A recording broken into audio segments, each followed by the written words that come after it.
Très bon début de semaine à toutes et à tous. Bienvenue dans cette nouvelle édition.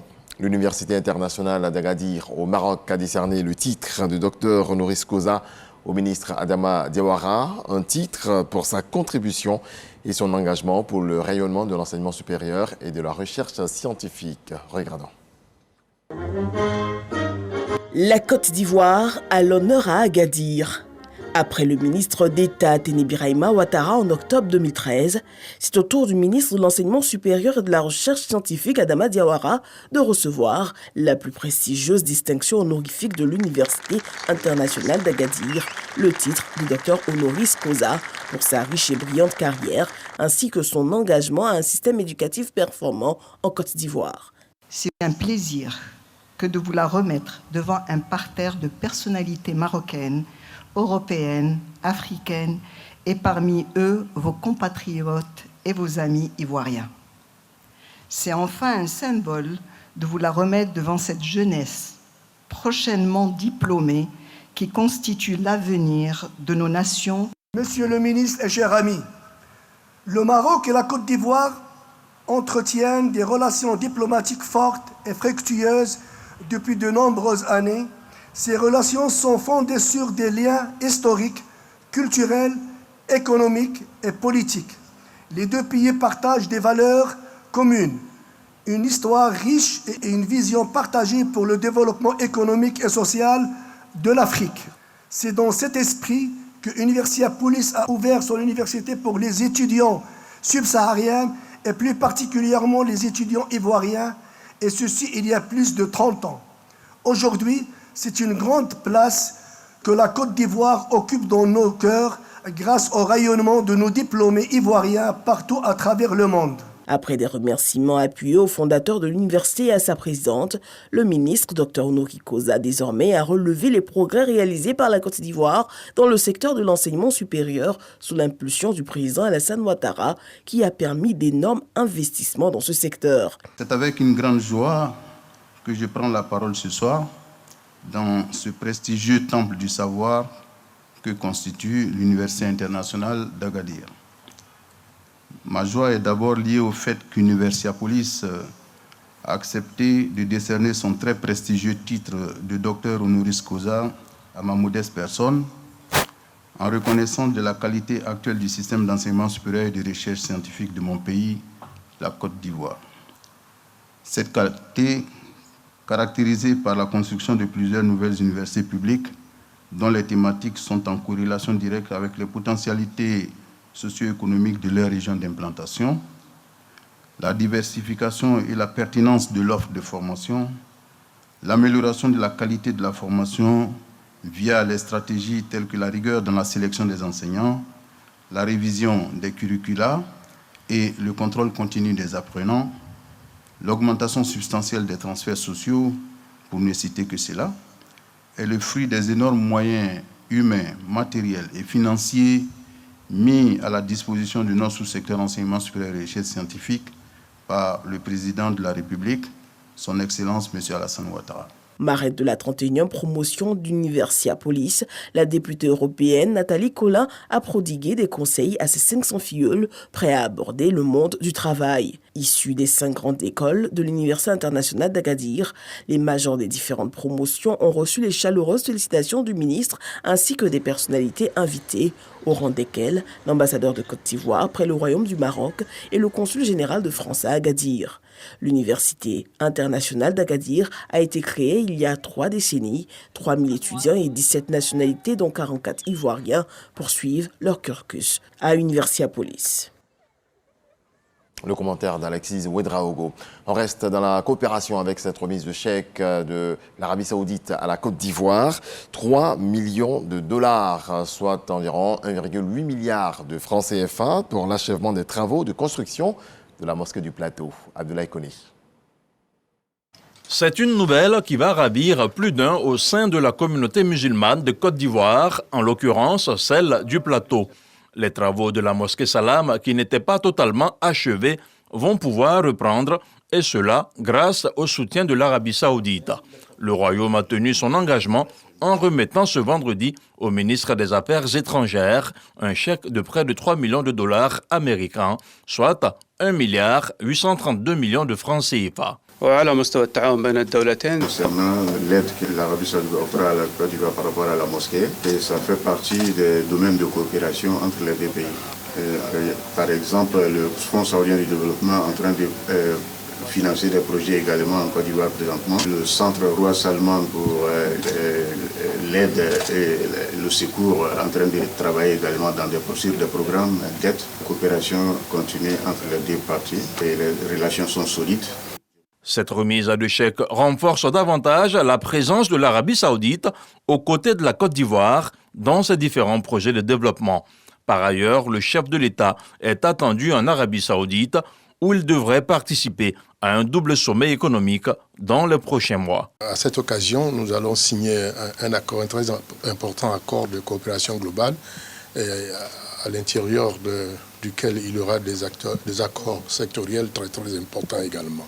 Bâtie sur une superficie de 7500 mètres carrés, la mosquée Salam du Plateau compte 3 grands portiques qui donnent accès à une esplanade de 3500 places et une salle de prière de 3000 places.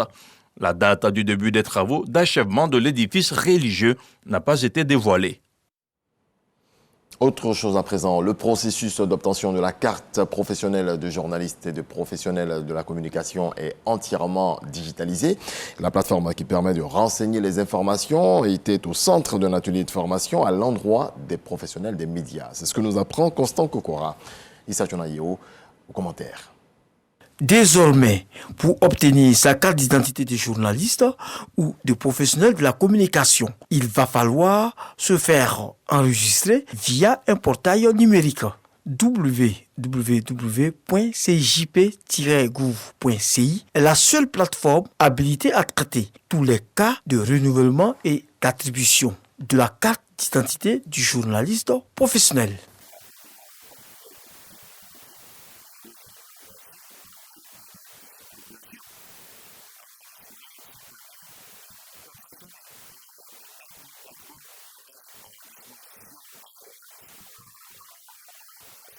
Lors de cet atelier de formation et de présentation du site web, une démonstration a été faite aux professionnels des médias afin qu'ils s'assurent de sa bonne fonctionnalité.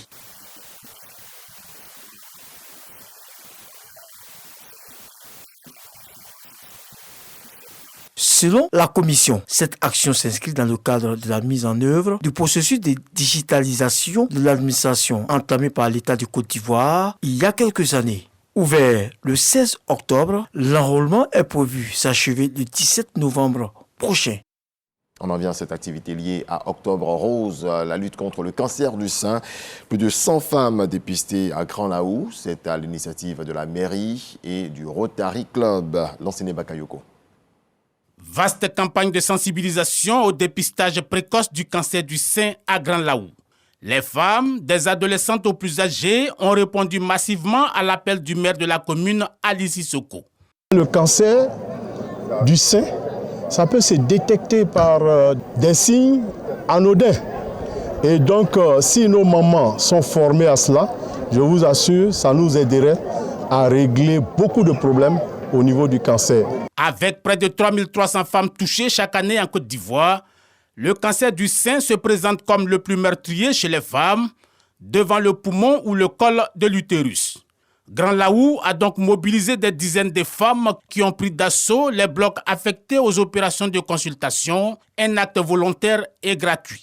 Nous essayons de leur montrer comment elles peuvent le faire à la maison si elles ne veulent pas forcément venir dans nos centres de santé immédiatement. Et c'est quand peut-être qu'elles ont un doute sur ce qu'elles ont pu toucher, qu'elles viennent nous voir. Et nous, maintenant, on fait encore un autre dépistage. Et à la suite de ça, s'il y a confirmation d'une certaine masse, on les dirige vers les centres de référence. Le Rotary Club, associé à la campagne, acteur majeur de la prévention au cancer du sein, a apporté le soutien logistique et médical. Le message est clair, détecté tôt, le cancer du sein peut être guéri dans 90% des cas. Nous visons les femmes de 18 à 40 ans qui sont les plus à risque pour contracter cette maladie. Selon le maire de la commune Ali Sissoko, Grand Laou et ses environs comptent 22 000 femmes. L'objectif, c'est 0 cas de cancer du sein dans cette localité de la région des Grands Ponts. En culture, Abissa 2023, l'Enzima commence la fête par le Guazo, où la remise de l'Edo Ngbolé, le tam-tam sacré au peuple par le roi. Cet acte marque le début de la deuxième partie de l'Abissa dénommée le Guazo, je le disais à l'instant. On voit cela avec Victorien Angwa.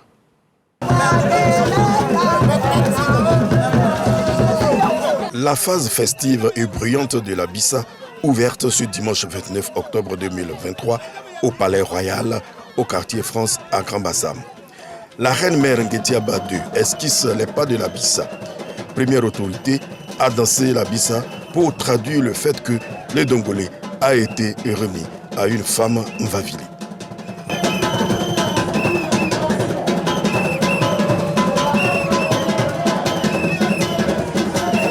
Nous sommes au quartier France pour vivre le Guazo, cérémonie marquant la seconde phase de la célébration de l'Abissa. Il s'agit ici de la remise officielle et publique de l'Edongolé ou le tambour sacré au peuple par le roi.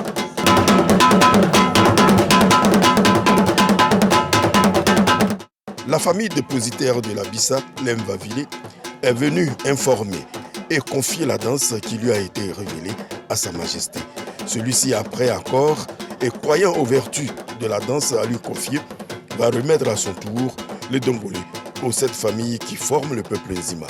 Pendant une semaine, tous danseront l'Abissa avec enthousiasme dans la fraternité, ici sur la place réservée pour la circonstance.